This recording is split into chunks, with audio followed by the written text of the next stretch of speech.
Selamat malam, Bung Ardian. Malam, Mas Abram. Ya, coba spill kepada kita yang data sebenar-benarnya. Jangan-jangan ada yang dagdikduk di sini. Barangkali udah di atas 50%. Tadi udah sama datang gubernur baru katanya. Lingkaran survei. Silakan. Ya, pertama insya Allah bahwa kita selalu menyajikan data yang sebenar-sebenarnya. Kemudian kalaupun misalnya ada perubahan, harusnya kita lihat sebagai memang ada perbedaan antara survei dengan quick count. Sebelum nanti masuk ke intinya ya, bahwa survei itu kita lakukan memang nggak ada jeda waktu antara kita melakukan survei dengan hari pencoblosan. Yang mana ketika tidak ada jeda waktu itu tentu juga masih bisa terbuka peluang untuk nambah atau kurang dari masing-masing kandidat.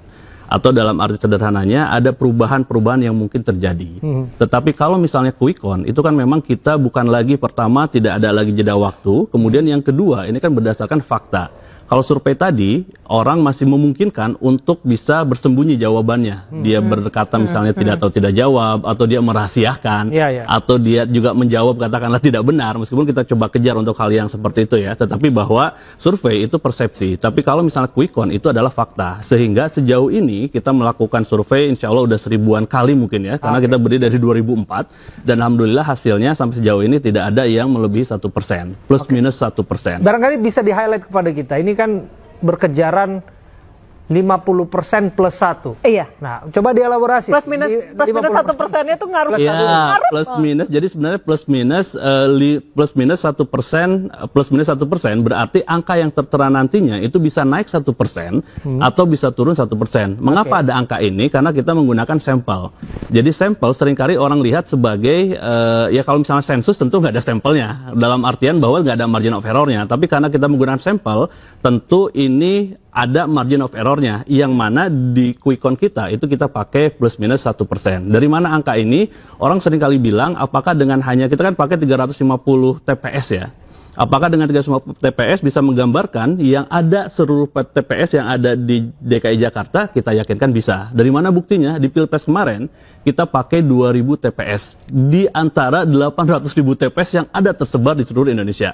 Hasilnya, dengan 5 minggu kemudian KPU mengumumkan, itu Alhamdulillah beda 0,08% saja. Jadi memang, karena memang, ya kalau kita lihat ini sebuah kemajuan teknologi. Berarti demografinya ya, juga demografi. Ya? Jadi memang intinya adalah profesional, kemudian juga proporsional. Bahwa ketika ini dilakukan secara profesional, dalam artian dia ya tendensinya bahwa ingin mendapatkan data yang sebenarnya, kemudian proporsional dalam artian secara metodologinya benar, insya Allah bisa menggambarkan populasi yang ada. LSI dan EJA sudah masuk berapa sekarang? Sekarang kita di angka 99,00%. Jadi memang masih ada 1% yang belum masuk.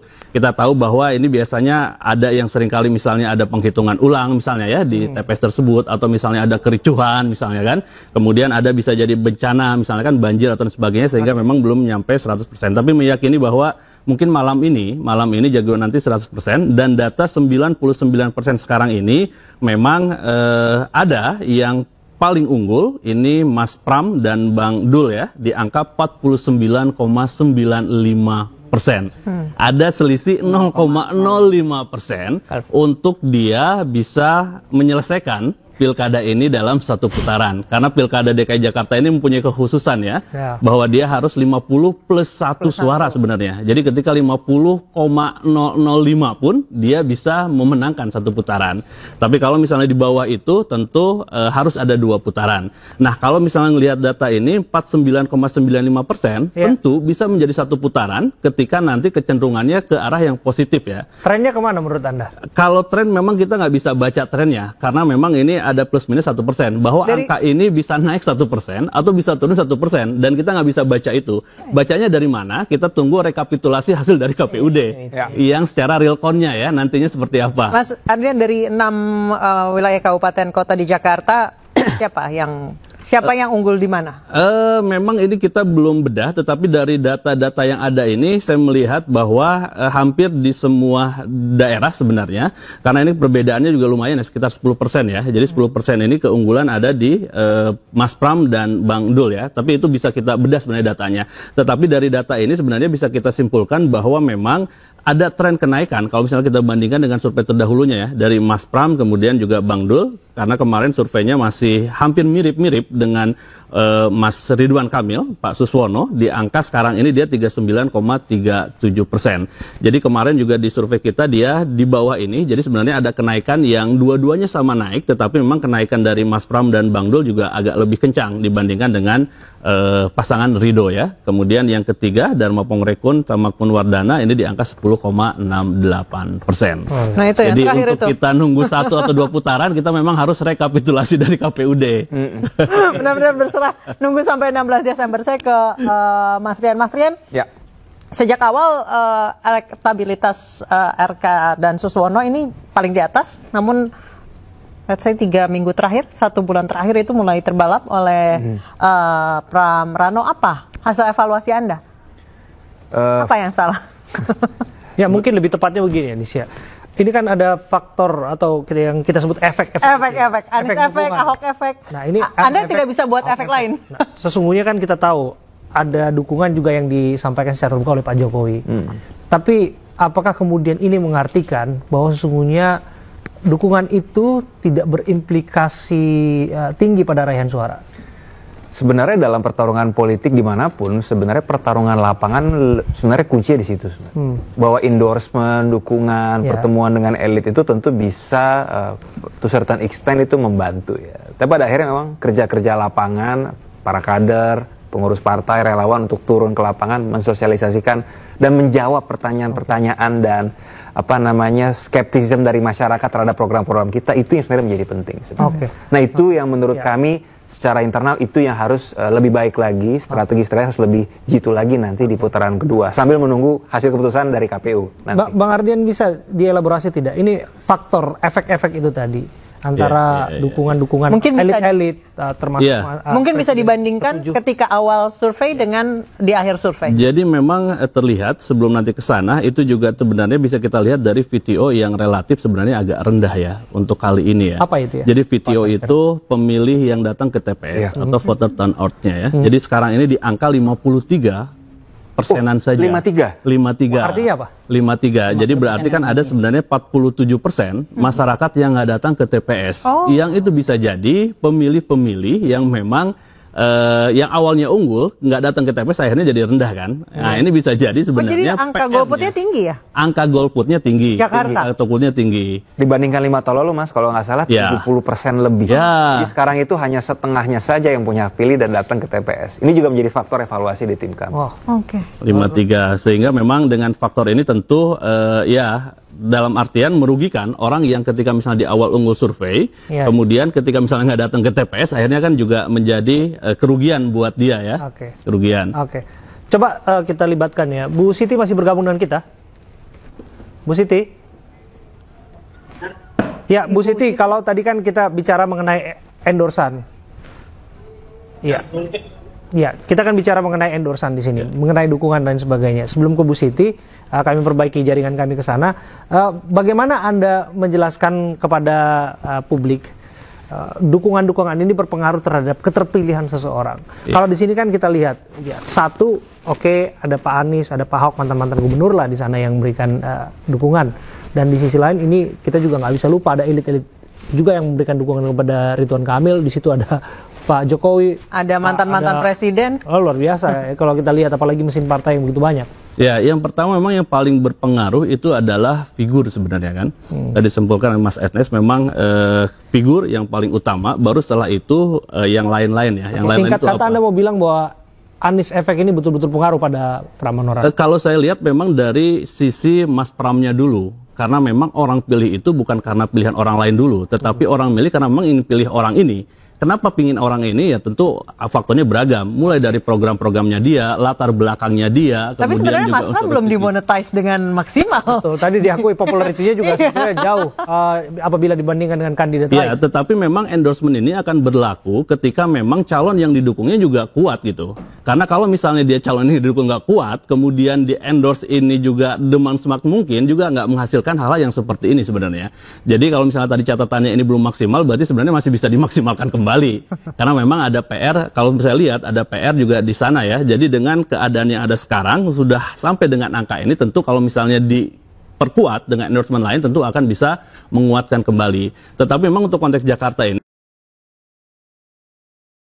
kandidat, tetapi juga pertarungan antar endorsement itu. Dan pertarungan antar endorsement ini kan menguat ketika memang hanya ada salah satu pihak aja sebenarnya. Jadi sering kali orang bilang apakah dengan keadaan ini Pak Jokowi misalnya nggak berpengaruh di Jakarta? Kan pertanyaan ke arah sana ya. Kalau saya melihat pengaruhnya ada, tetapi karena memang ada pertarungan dengan juga endorsement dari tokoh lain, akhirnya juga endorsement ini sering bertarung, sehingga orang sering bilang bahwa Jakarta ini keras, Bung, karena memang ada pertarungan, bukan hanya pertarungan daripada kandidat itu sendiri, tetapi juga endorsement itu. Kita bayangkan ketika misalnya hanya ada, katakanlah Pak Jokowi aja yang men-endorse misalnya Pak RK misalnya, tentu hasilnya akan berbeda juga tanpa misalnya ada endorsement dari pihak-pihak lain.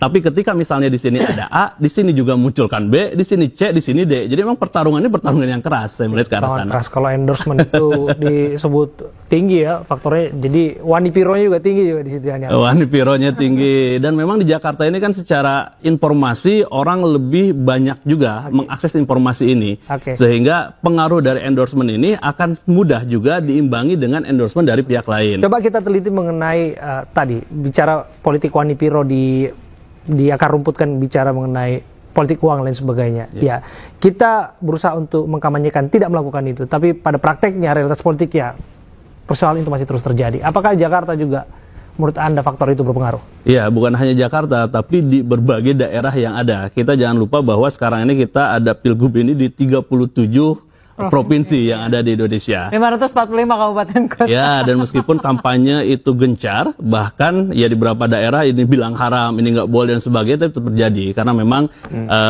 ya mungkin ada sebagian elit yang memang berpikir agak lebih pragmatis saja kan, bahwa pertarungan yang harus dimenangkan, nanti dia perbaiki setelah menang, misalnya seperti itu. Tapi memang itu salah ya menurut saya, pandangan yang agak salah juga ya. Bisa dibilang Mas Ardian ini hidup mati, mereka yang nyalon, DPR-nya hilang. Ya, buat sebagian orang memang dilihat seperti itu ya, bahwa ketika pertarungan ini memang pertarungan hidup mati. Tetapi kan kalau dalam politik itu orang sebenarnya bisa hidup berkali-kali, bisa mati berkali-kali. Bahwa ini jangan dianggap sebagai hidup mati juga. Bahwa ini pertarungan ya pertarungan yang ada aja, pertarungan yang memang kalau misalnya dia cinta Indonesia, katakanlah seperti itu, kan juga harus membangun iklim demokrasi yang baik dengan tidak mengandalkan money politik. Karena ketika misalnya kita uji di masyarakat, sebenarnya ketika kita tanya, Mas, Bapak, Ibu, apa yang bisa merubah pilihan Bapak, Ibu misalnya, kan? Itu sebenarnya yang paling utama adalah program. Jadi ketika program itu nyampe ke masyarakat, kemudian diyakini oleh masyarakat dan membuahkan harapan yang lebih tinggi pada masyarakat, mereka juga mau pilih. Nah, masalahnya ini mereka seringkali di programnya agak miss, sehingga masyarakat juga muncul pragmatismenya. Saya juga nggak dapat apa-apa, ketika nanti terpilih ya udah sekarang aja yang udah ada. Akhirnya seperti itu, dan money politik akhirnya marak di masyarakat Indonesia. Ini bicara soal endorsement lagi ya. Saya coba Bu Siti. Saya bicara ini anomali, barangkali nanti bisa ditimpali oleh Bung Ardian Sopas selaku peneliti di lembaga survei. Ini raihan 10-11% sesungguhnya luar biasa untuk calon perorangan begitu ya. Tapi bisa cerita siapa yang endorse sampai pada akhirnya bisa sampai Bu Siti, seperti itu, Bu Siti. Endorse-nya dari Bu Siti. Cocok, udah terjawab. Oke, Bu Siti, Pak Kamarudin Simanjuntak gitu kira-kira. Ya gini. Jadi ini suatu hal yang sebetulnya sangat surprise sebetulnya. Karena sebetulnya kita dari awal itu sebetulnya kita harus sudah siap untuk menang atau untuk kalah, tapi lebih siap untuk kalah gitu. Karena kita betul-betul independen, betul-betul tidak pakai money politik sama sekali. Saya bisa jamin tidak ada money politik. Kami tidak membagikan sembako, tidak membagikan minyak. Kalau saya bisa sebut, wah itu non sewu maaf kalau saya salah. Dua-duanya pakai itu sembako sama minyak. Kita nggak punya uang, Pak.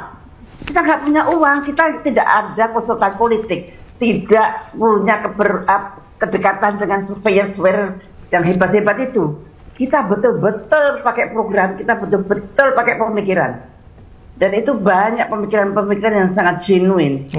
Nah, kalau di dalam debat-debat, di dalam itu kelihatan rakyat bisa melihat bahwa yang ini tuh murni dari hati, murni dari ininya, tapi yang partai politik itu semuanya sudah diatur dengan rapi, dengan ini dan gitu. Dan ini suatu kemenangan sebetulnya. Berarti kampanye melawan agenda setting elit global itu setidaknya dengan raihan 11% atau 10% ini bisa dikatakan ya setidaknya yang saya sangat berhasil lah ya. Bahwa ya bayangkan saja selalu kalau kita ngomong begitu kan selalu orang pada ngetawain, tidak ngerti, tahu-tahu nanti kalau ada pandemik, oh iya bener Pak Dharma. Nah itu kita memang ingin mengajari masyarakat, mengajari ini loh cara berpolitik dengan baik. Saya tidak memberi apa-apa pada Anda, tapi saya nanti kalau saya jadi, saya menjadi wakil Anda. Tapi kalau partai politik yang petugas partai itu pasti tidak akan bisa berdaulat penuh. Apapun juga alasannya, gubernurnya pun tidak akan berdaulat penuh. Nah ini masyarakat nampaknya belum menyadari. Tetapi sudah mulai menurut saya 11% itu sudah rakyat sudah mulai merasakan ingin berdaulat. Baru ingin. Kalau berdaulat saya yang menang. Nah kalau rakyat betul-betul sudah berdaulat maka Pongrekun yang menang atau Dharmakun yang menang. Baik, kita akan lanjutkan bincang-bincang dan dialog pada malam hari ini membahas terkait pilkada serentak yang telah digelar dengan lancar dan aman pada hari ini dan terjadi sesuatu yang baru di Jakarta, ada anomali di Jakarta, ada hal yang tidak terduga terjadi di Jakarta. Kita akan kembali usai jeda, tetap bersama kami.